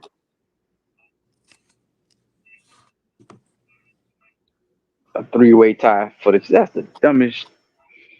Anyway, bro. College system always been broken and stupid. It is. I think it starts with those writers, man. I think it starts with those posters. I think it's because they're a large contingent. I've always been against the idea that a bunch of fat, sloppy journalists get to determine week in and week out who's number one, who's number two for 8 weeks.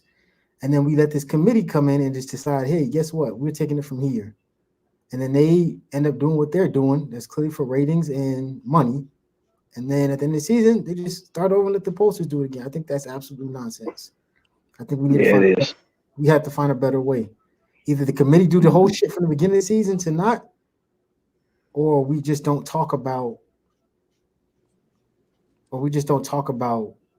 these ratings because it's not objective, it's subjective. Because you'll have Miami behind 3 one-loss teams and say, oh, well, they had a better win. They lost convincingly. It's like you lost by 2 touchdowns at home. If Miami lost by 2 Medi, touchdowns to a one-loss team, they simply drop Miami out. Medi, you see what J-Dub says? He says, looking at the big picture, he says, if we go undefeated, we will take the 5th seed and have home against the 12th seed. That's true? That's fine, but would you rather a 5th seed or would you rather A bye week. A bye week to get your players healthy? Right. A guaranteed bye week. Yeah, definitely the bye week. Because you're going to be in a physical game against Clemson. So I guess that's true. Right? But I would hate to see Clemson mud stomp SMU because we know the talent's not going to match up. Let's just be clear. SMU will get exposed. I think they'll give a fighting effort because a lot of those guys were on the team that beat Clemson last year. But I just think unless they got something that we just not prepared for, I see Clemson beating that team. So yeah, we'll have the bye week, but then we'll have the 5th seed and we'll play the 12th seed, but we don't know who that 12th seed is gonna be. Because at this rate, Notre Dame, baby. No, what I'm saying is no damn. If they run the table, messing around. It's no worse than a 5th or 6th seed, which means I just how the messing ratings around. gonna be. Yeah, they would put a fucking 2-3 loss Alabama in that 12th seed because the media is biased to the SEC. Right? I was joking yesterday, like, we'll never see. And everybody was like, they'll still find a way to put the. And I had to think about it. I was like, you know what, y'all right. They will find a way to put a 2 loss because they need that fan base. So getting that fan base in droves to South Florida for a playoff game. Oh yeah, ESPN's there for it, 1,000%. Because I'm sure the SEC. I'm sure everybody in the SEC could finish that season with 2 losses. It's possible. There's no undefeated teams who's going to SEC. That's what I'm saying. So and it all boils down to it. They're going to try. If they can get Bama and Georgia in, boom. The ACC is the only Power 4 team or conference that has, or maybe the Big 12 too, but I'm pretty sure we have more. No one has more unranked 1-loss teams than the ACC. The ACC has two undefeated teams. Yeah, Miami is 7-0. We're 6, and Pittsburgh, and they're 20. When is the disrespect gonna stop? Yeah, it is tough. Think about that. That's tough. You have a 2-loss Bama team that's been sitting higher than an undefeated Pittsburgh for at least 3 weeks now. Yeah, and the loss is to Vanderbilt. It ain't like and lost to Georgia and Texas. They bumped. Shout out to Army, Navy. They just got ranked in the coaches poll. Yeah, Vanderbilt just jumped up at 5-2 into the rank. Struggling in a game that you pointed out, Kyle, against a Ball State team, we power drove through the pavement for 0 points. They were in a dogfight with that team. Yeah, we did play Ball State, huh? Yeah, we beat them 50-0. FAMU would beat Ball State. Who was in the dogfight with Ball State? Vanderbilt. Vanderbilt. Last night. They won 24-14. This shit ain't making no sense at all now. What? At all. They beat them 24-14 at home. And mind you, they're the conference leader in the SEC right now. What did the commentators say? Because I'll say on TV about Cam Ward flipping that ball to Mark Fletcher before he got sacked. I missed that play. Oh no, they got 1 conference loss. You heard what he said, Matty? No, say that again. What did the analyst say on TV about Cam Ward flipping that ball to Mark Fletcher? Basically, he got. He was already glazing. Not Chestatori. Chestatori is a hoe. The other dude that looked like he could be Rodgers. He'd be Aaron Rodgers' little brother or something. He was very high on Cam Ward. He basically said this is the stuff that long story short, the stuff you can't plan for. Like when you think you have him down, like he does shit like that. Right. And it's like you let a 3-loss LSU team with Jaden Daniels do that last year, and y'all was sucking him off for most of the season. With 3 losses. he's doing stuff out there. Isn't it the shit that we always thought in our mind? Like, why he just didn't pitch the ball? Mhm. Like when you see Stuff we do in the street, the stuff that we grew up. That like he play like he from down here, bro. The stuff Right. that we grew up doing, he play like he from down here. Yeah, and that's exactly why I want the dude who is currently at SMU, Jennings. Lagway cool too. Is he another Texas gunslinger? But between him and Jennings, that's what I want next year. If Emory's not the white Cam Ward. Jennings, Jennings, SMU quarterback, right? Tell the people who that is. Yeah. I think it's Kevin. Kevin Jennings. SMU quarterback, right? Mm-hmm. Young black kid. About the same build, 6 foot-ish.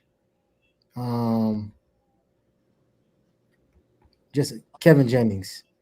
Yesterday they beat Stanford 40-10, threw for 3 touchdowns. His first 2 was to a former Cane and a kid of a Cane. Like Coach back to Eric King. I'm like, well, god damn it, if he's there, he's throwing a half our old players anyway. You might as well. I haven't seen him play, but y'all know how I feel about Lagway. Give me that all day. Lagway, I see other buddy play. But this dude, Lagway struggled yesterday. He threw for 278, but he had a pick and no touchdown. He rushed for 1, but it was Jaden Ball who went off. But this Jennings kid is for real. I'll watch him play. I haven't watched him, so I'm not doubting y'all. I'm just saying I haven't watched him. But if he's in the category with Lagway, shit, I'm already excited. Y'all know how I feel about Lagway, bro. First play of the game, 87-yard touchdown pass. No, he can run it. He throw it. He run it. Yeah, he can. He can play. He's getting better. I thought SMU was gonna struggle with Stanford out there. And mind you, SMU was getting stronger, dog. And mind you, Brashard Smith, crazy ass, was in trouble, so he had to sit out the first half again. Oh, he was? Yeah, he was in trouble. He didn't have him. They said, well, he had Brashard Smith the whole half. I read the thing, and they said it wasn't anything off field. I read that. I'm like, but cause to me, in my mind, I'm thinking it was gonna be something off field, but it said it wasn't anything off field. Maybe a practice habit or something like that. Who knows? Maybe he swung on somebody. I don't know. But it said it wasn't an off field issue, whatever it was. But get out your own way, young man. Yeah, his stats this year: 97 for 147, 66% completion percentage, 1,336 yards, 9.1 yards a clip. 9 touchdowns and 2 interceptions. And his longest pass of the season was on his first pass of that game yesterday against Stanford. Why the hell it took them so long to start him? What the hell was they doing?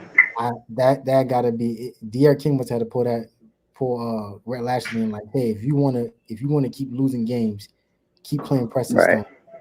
Yeah.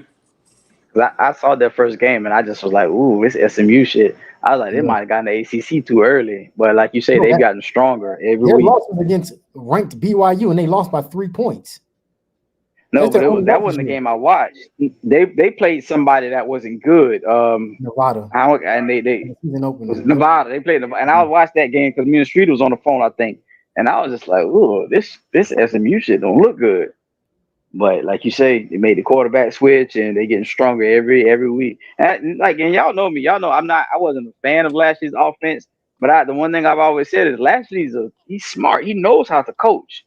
I don't like his playbook, but just being a good coach on off, yes, he's definitely that. But would I want him back? No. But I do think he's a good coach. I think he took the route that Manny Diaz should have took, in my opinion. Let's get ready to get up out of here, bro. Juan Manuel asking about Indiana.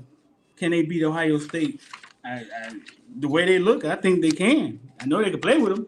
I know that. Just same way Kyle just said, that motherfucker can coach. What's that? They already got him in the competition. They talking about picking him up for several SEC schools.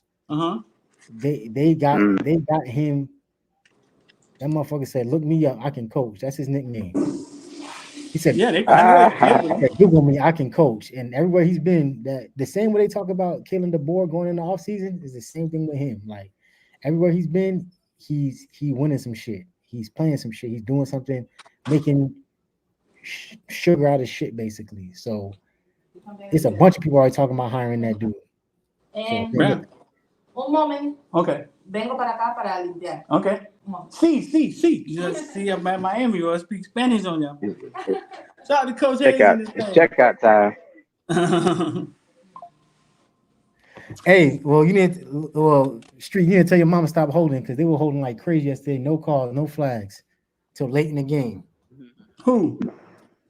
That's what he said. That's every Your mama game. played right Oh, across from Hayes, Louisville. what's up, fellas? Football. Wait a minute. What he said? What's up, fellas? Football field. Mama plays right guard for Louisville. They was holding yesterday. What? I found it They always impressive that holding we us, bro. knew. I found it impressive that we knew we could blow them off the ball, and that we went for it on fourth down, 3-man backfield, 2 tight ends. Like, what y'all gonna do about it? Someone That said was it's impressive. Coach for Signetti's dad. Let's see he another. So, all right, man, let's get up out of here, man. Y'all got anything else? Man, we good. Moving on to the next one, baby. It's gonna be a good week. I want us to stomp a mud hole in Florida State. That's all I got. And I don't know if I said on air or not, but nothing would make me happier than this to be a blowout and see Emory Williams go behind Cam Ward and shred that defense for everything he didn't get last year when he broke his arm. Dream come true for me. All right, let me close it out, man. Appreciate y'all, boys. All right, so listen, man. If you want to become a member, the link is in the description. If you want to get the shorts, the Villan shorts, the link is in the description for the black ones and the white ones. IOD Squad, Investor Die. That's what we, every day we're in the stock market. All of that's in the description. So check it out. We appreciate y'all, man. And Florida State this week, bro. We out. I walk around the whole stadium, bro, trying to get the gate 7. Whole damn stadium. Look at here. I don't know. They got a fascination with choo-choo trains or something. I don't know. Somebody got to explain to me what it is. See, look they got a choo-choo train tailgate going on. But it's choo-choo trains all over the place. Somebody inform me, man. What's going on in Louisville, Kentucky, and trains? I don't know. I'm not gonna act like I know. I don't know. But look, trains everywhere.